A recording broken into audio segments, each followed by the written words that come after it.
Okey, hello, Assalamualaikum dan salam sejahtera semua. So, jadi ni saya nak update fokus analysis dekat korang. Jangan lupa komen, like dan subscribe, okay? So, sekarang ni kita dah dekat weekly punya time frame. So, seperti yang kita analisis pada semalam, weekly kita tengok dia buat buy sebagai lawan arah, okay? Sebab kalau kita kira pip dia, kita dapat dalam average 400 pip. So, weekly bagi tahu kita yang dia nak buat reversal market, okay? Weekly buy sebagai lawan arah. So bila lawan arah ni possibility untuk dia turun ada. Okay, ini adalah hint awal dia, tetapi belum confirm lagi. Sebab apa? Sebab lawan arah masihlah BO sebagai buy. Ni yang pertama. Yang kedua, weekly perlulah disokong oleh daily punya time frame untuk turun ke bawah. Okay. So sekarang ni weekly adalah hint awal yang dia boleh turun ke bawah pada minggu ini. Okay. So untuk minggu ni, weekly kita nak dia buat apa? Weekly kita nak dia closing satu candlestick bearish. Okay. Satu candlestick bearish dan buat sell sebagai follow arah. Dan BO di bawah lower shadow candlestick weekly buy sebagai lawan arah. Untuk lagi cantik, dia melakukan reversal market untuk turun ke bawah. Okay, so weekly kita nampak the direction masih lagi hint awal untuk dia turun ke bawah, but belum confirm lagi. Okay, so untuk confirmkan dia, kita akan tengok dekat daily dan H4 untuk mendapatkan structure yang lebih jelas.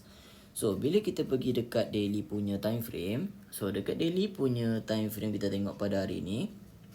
Okay, pada semalam, okay, kita tahu daily ni buat kat kita buy sebagai follow arah, betul tak? Sebab apa buy sebagai follow arah?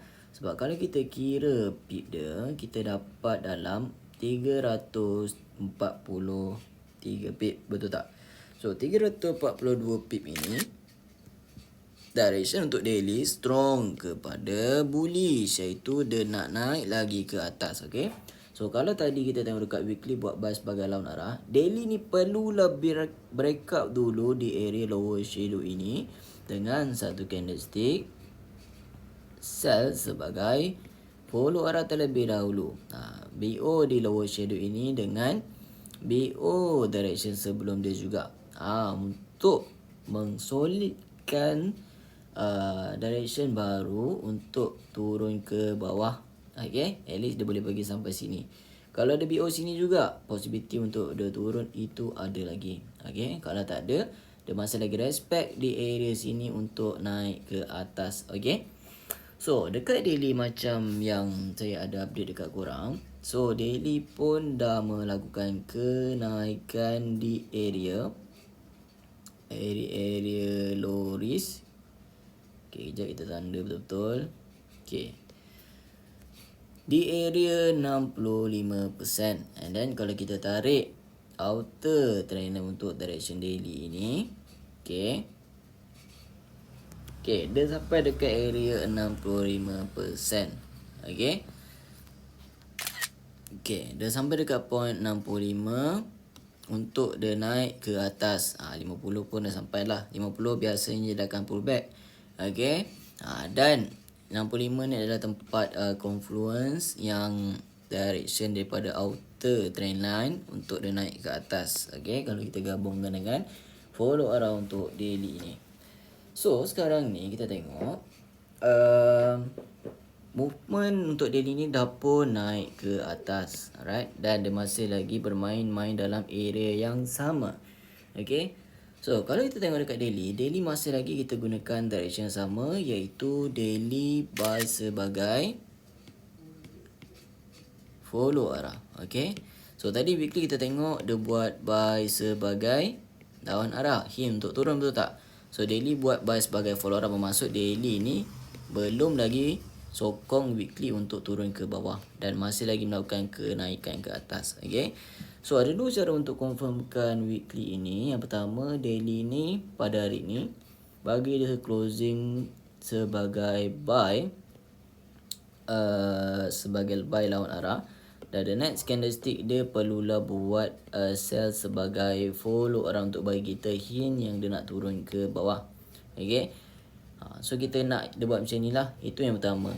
Yang kedua adalah dia boleh buat turun ke bawah dan buat satu candlestick sell sebagai follow arah untuk turun ke bawah. Okay. So kalau in case dia buat yang pertama punya decision ini, so kita akan mengambil position sebagai sell lah. Dan bila sell, dia wajib BO di direction sebelum dia buy sebagai follow arah ni untuk turun ke bawah lagi. Okay. So yang kita akan tengok lepas ni adalah kita akan tengok kat H4 untuk mendapatkan view yang lebih cantik. Okay. So bila kita tengok dekat H4, okay, dekat H4 dah buat dekat kita apa? Dekat H4 dah buat dekat kita satu direction baru, betul tak? So dekat H4 dah buat dekat kita buy sebagai lawan arah.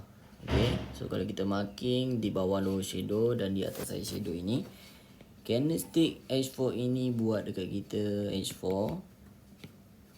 buy sebagai lawan arah. Okay. So H4 buy sebagai lawan arah ni adalah hint untuk dia turun ke bawah. Tetapi lawan arah masih lagi BO sebagai buy. Okay. Hint awal dia bagi tahu kita yang dia nak turun, but dia tak confirm lagi untuk dia turun ke bawah.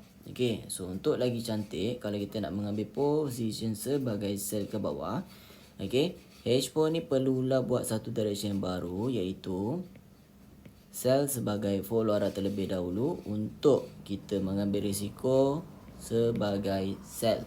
Okay. Ni kita kena make sure dia buat lah kan. Dan H4 dia perlulah 74 pips ke atas untuk buat sell sebagai follow arah ke bawah. Okay. Sebab apa? Sebab kita tengok daily tadi, daily direction dia masih lagi strong kepada buy. Okay. So kalau dia nak buat satu direction yang baru, H4 perlulah buat satu movement yang barulah. Okay. So kita tengok macam semalam direction, kejap kita marking semalam saya marking kat sini. Okay, and then daripada bawah ni, okay, dan daripada sini ke sini. Okay.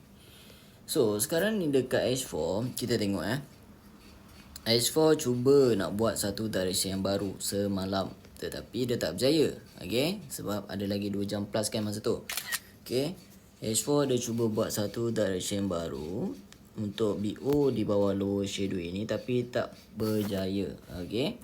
Dan dia naik balik ke atas dan dia closing di atas lower shadow ini. Okay.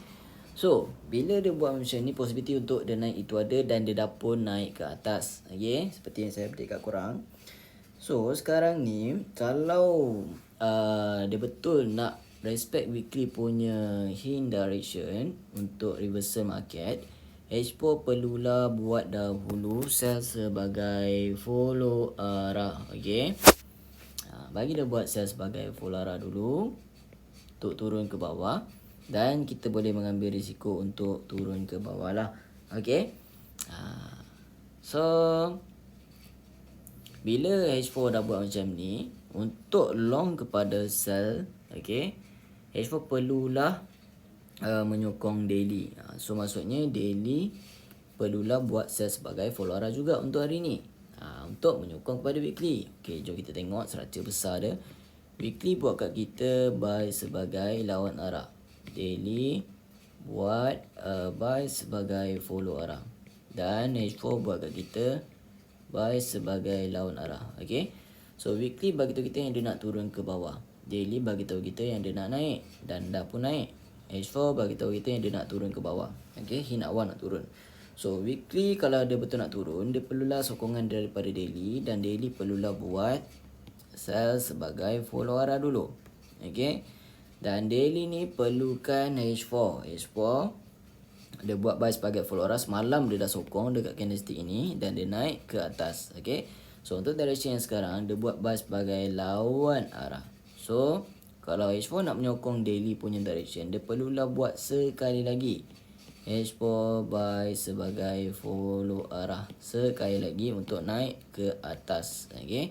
Tetapi sekarang ni walaupun dia buat bar sebagai lawan arah, dia masih lagi BO sebagai buy dan ada potential untuk dia naik ke atas. Okay. Cumanya kalau dia nak bertukar direction, H1 dia perlu dah buat sell sebagai follow arah terlebih dahulu untuk turun ke bawah lah. Okay. Dia akan cuba pelan-pelan untuk buat satu direction yang baru daripada H4 dan lower time frame juga untuk buat daily ni break up di bawah lower shadow dia. Okay. Sebab lower shadow daily ni jauh tau. Okay. Lower shadow daily ni kalau kita tengok sangat jauh.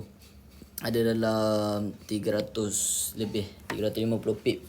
Okay. So kalau kita tengok based on sekali pandang macam ni, memang dia nak naik lagi. Cumanya kita kena monitor dekat H4 dan dekat lower time frame untuk trending dia. Sebab kalau kita tengok trending, dia masih lagi trend menaik ke atas. Okay. Kan? Dia masih lagi menaik ke atas. So kalau nak cantik, dia perlulah BO di bawah untuk turun ke bawah lah. Okay. Yang tu korang kena alert. Okay. Contoh macam semalam kan. Semalam dia cuba buat satu direction yang baru. Walaupun dekat sini kita tahu dia buat H4 buy sebagai, okay, dia buat H4 buy sebagai follow arah. Okay. So dia cuba untuk buat direction yang baru pada semalam. Okay. Kalau ada closing H4 sell sebagai follow arah ni, actually dia cantik untuk turun ke bawah, untuk bagi satu hint direction yang baru. Okay, tapi tak berjaya dan dia naik ke atas semula mengikut direction daily. Okay. So kita tengok hari ni adakah dia mampu untuk buat satu direction baru untuk dia turun ke bawah ataupun tidak. Okay, kalau tak ada, dia berpotensial untuk melakukan kenaikan ke atas mengikut trending semasa dia dekat H4. Okay.